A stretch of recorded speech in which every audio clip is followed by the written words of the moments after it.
actually kind of worked it out right on the time today. Yes, How sir. that happened, but- Well, I'll just mention that my grandmother was Callahan. Yeah, well, So, you definitely are. yeah, Callahan on my grandmother's side.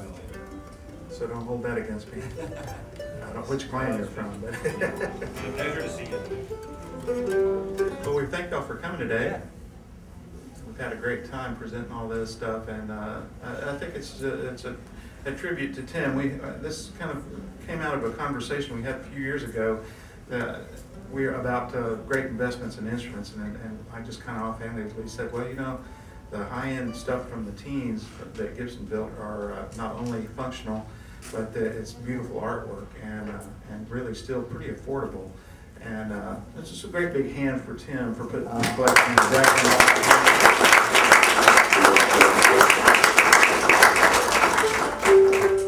I'd like to mention real quick, get a plug in, that I do work for Gibson, and I'd just like to say that if it weren't for fellows with vision like Henry Justwitz and David Behrman and Rick Gimbar, the folks that I work for at Gibson, that literally that legacy could have went away. And back in the 1970s and 1980s, Gibson was having a hard time, like a lot of the economy, and selling high-end instruments were certainly was a challenge in that time period. And these fellows came directly from Harvard University and bought Gibson as a failing company, a company that was losing tens of thousands of dollars per month. And now it's a worldwide organization, and we're still all about the quality. And I mentioned before, but this is one of our new mandolins. It's 2 years old. It's what we call our distress model. It's made to look like it's 80 years old, although it's 2 years old. You can see from all the neck wear and all this wear is hand done by one of our artisans at the factory, and it actually does sound like an 80-year-old mandolin.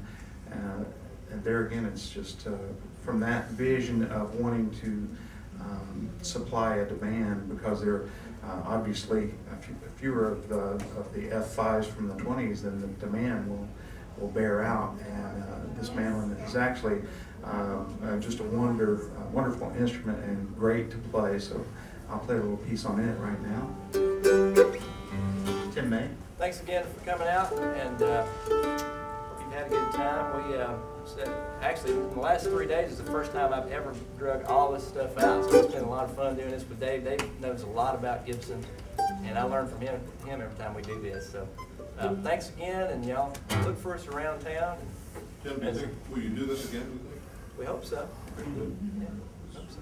Well, we presented this at Gibson yesterday at a function they had at the custom shop, and